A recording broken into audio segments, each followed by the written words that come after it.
तेरी मिट्टी में मिल जावा गुल बन के मैं खिल जावा इतनी है दिल की आरज़ू। सुप्रभात, सत श्री अकाल, आदाब, गुड मॉर्निंग मेरे पूरे भारतवासियों को शालिनी झा की तरफ से स्वतंत्रता दिवस की हार्दिक बधाई। आज हम लोग 74वीं स्वतंत्रता दिवस मनाने जा रहे हैं। इन स्वर्णिम अक्षर के पीछे बहुत ही महान, रोंगटे खड़े करने वाले और अविस्मरणीय गाथा है हमारे सेनानियों का, हमारे क्रांतिकारियों का, हमारे जवानों का, हमारे बच्चों का और भाइयों का बलिदान है। राजगुरु सुभाष चंद्र बोस, पंडित जवाहरलाल नेहरू, महात्मा गांधी, चंद्रशेखर आजाद, भगत सिंह, मंगल पांडे, हम इनके बलिदान को, त्याग को, इनकी सूझबूझ को, इनकी मार्गदर्शिता को कदापि नहीं भूल सकते। इनकी सूझबूझ पर, इनकी मार्गदर्शिता पर आज भी भारत काम कर रहा है और विश्व के मानचित्र पर अपने आप को ऊंचाई पर रखा है। आज़ादी के बाद भारत ने काफ़ी तरक्की की और आज हम बहुत ऊंचाई पर हैं। चाहे वो उद्योग का क्षेत्र हो, चाहे वो कृषि का क्षेत्र हो, चाहे वो खेल का क्षेत्र हो, चाहे वो हमारे सांस्कृतिक जगत हो या फिर हमारा आयुध ही क्यों ना हो। हम भारतवर्षी बहुत ही जुझारू, संयमी और न्यायप्रिय हैं। हम समानता में विश्वास करते हैं। हमारे संबंध विदेशों के साथ, अलग अलग देशों के साथ मित्रवत हैं। हम हर क्षेत्र में हर दिन और प्रतिदिन आगे आ रहे हैं। भारत के जल, थल और वायुसेना किसी भी देश के साथ समय आने पर लोहा लेने में सक्षम है, परंतु आज़ादी के बाद हमने बहुत सारी विषम परिस्थितियों का सामना किया। आतंकवाद, भ्रष्टाचार, बेरोजगारी, असमानता, भूखमरी और खास करके हमारे पड़ोसी देशों का सीमा विस्तार या कहे कि विस्तारवादी नीति, उनका हमारे देश की सीमाओं को हड़पना। पर समय के साथ भारत ने इन सारी बातों का मुंहतोड़ जवाब दिया है। हमारे जवानों ने अपने घर की, अपने परिवार की परवाह किए बगैर हमेशा अपने प्राणों को उत्सर्ग किया है, देश की रक्षा में लगाया है।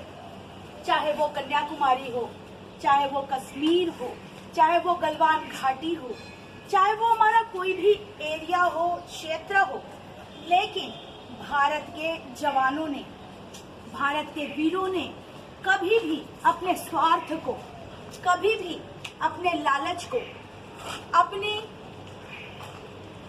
योगदान के पीछे नहीं किया है। उन्होंने हमेशा ये कोशिश की है कि वो हमेशा किसी भी देश के ऊपर में भारी पड़े और उन्होंने इस स्वतंत्रता की गरिमा को बनाए रखा है। इसी वजह से आज हम इस दिन को आनंद पूर्वक मना पा रहे हैं। समय समय पर भारत ने सारी समस्याओं का मुंहतोड़ जवाब दिया है।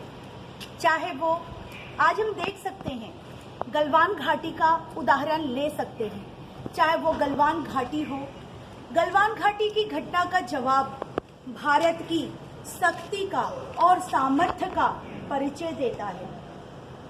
धारा 370 का समाप्त होना भारत की न्यायप्रियता का परिचय देता है। 3 तलाक जैसे कुरीतियों का जब से हमारे यहाँ मुगल आए, मुझे लगता है ये 3 तलाक उस समय से हमारे भारतवर्ष में आया और उस समय से इस 3 तलाक जैसे कुरीति को समाप्त करना भारत की न्यायप्रियता का और संप्रभुता का परिचय देता है। 500 सालों से चली आ रही राम मंदिर विवाद का समाधान भारत की धैर्य और सहिष्णुता का परिचय देता है, सर्वधर्म विश्वास दिखाता है। किस तरह से भारत ने प्रजातंत्र की गरिमा को बनाए रखा, न्याय को बनाए रखा, कोई कानून के ऊपर नहीं है।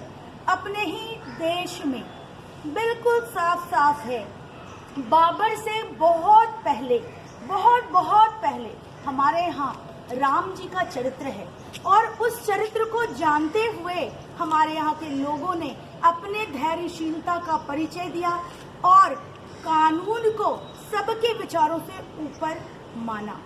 राफेल का भारत आना हमारी सामरिक शक्ति का परिचय देता है, पर आज हम कोविड-19 जैसी समस्या या कोरोना महामारी से गुजर रहे हैं और इससे बाहर आने की कोशिश कर रहे हैं।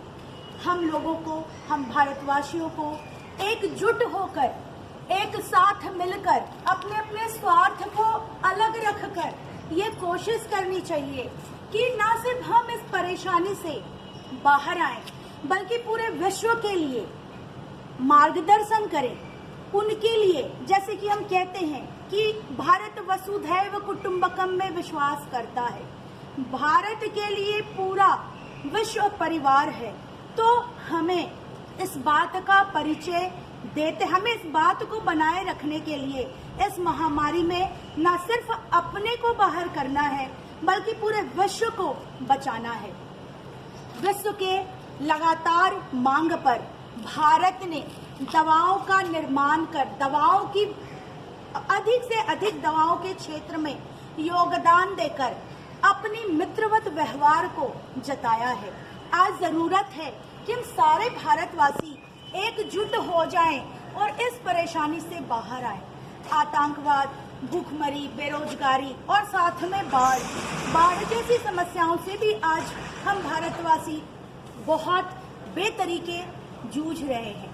हम भारतवासी ये प्रण करें कि किसी भी हाल में अपने स्वार्थ को सब साइड करके, अपनी परेशानियों को सब साइड करते हुए इस महामारी से बाहर आए, क्योंकि महामारी और उसके बाद की जो विभीषिका होती है, परेशानी होती है, वो उससे भी ज़्यादा खराब होती है। ऐसा ना हो कि हम इसकी वैक्सीन तो बना लें पर उसके बाद हम इसकी कालाबाजारी करें, मार्केटिंग करें, डॉक्टर्स जैसे पेपर्स में आते हैं, कुछ ऐसा ना कर जाए कि उनकी जो भगवान वाली छवि है वो खराब हो जाए।